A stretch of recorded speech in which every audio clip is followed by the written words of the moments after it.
typical proverb for constructing or building something is measure twice, cut once.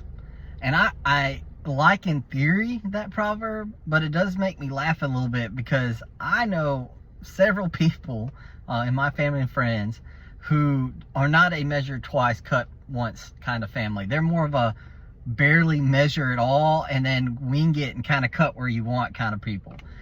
Measuring things is tough. I mean, you have to go through the trouble and you have to go through the tediousness of it. Even I have to admit that measuring is not my favorite part of doing construction. But even though it's tedious and even though it can be difficult, it's actually one of the most important things you can do when you're building something. Well, the Bible tells us that we are supposed to give thanks to God, and we have a lot of things that we do to do that. We like to sing. You might have seen a video I've posted about shouting to Him. We might say it to Him. But there's one thing, and it's one of the best ways to give thanks to God that we miss or we skip, partially because it feels tedious to us. And that is that you can give thanks to God, or you should give thanks to God, by serving Him. That's what the psalmist says in Psalm chapter 100, verse 2. He says, serve the Lord with gladness, come before Him with joyful singing. Serving the Lord is actually one of the best ways to tell God that you're thankful for Him. And it's sad that a lot of people don't attempt it. A kind of a classic churchism is that 10% of the church membership do 90% of the work. And if that's anywhere close to true, which actually personally I feel like in our church we have way more than 10% that do work. But even if it's close to true for other churches, how sad is that? That means that only 10% of church members are getting to feel the warmth and the affection and the blessings and the awesomeness that comes from thanking God by serving Him. Why is thanking God by serving Him such a key important way? Well, because it's more sacrificial. It's not that big of a sacrifice to come to church. It's not that big of a sacrifice to sing songs.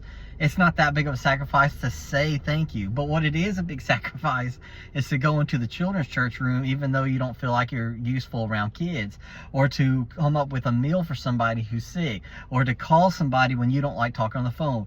Those things are more difficult, but in doing that, you're actually serving the Lord and showing your thanks to Him. And what results when you're doing that, if you're doing that not because you have to, but you're doing it because you're thankful for God, you feel that warmth that comes from showing thanks to Him. After all, think about it. We're just trying to imitate what Jesus did for us. Jesus served you.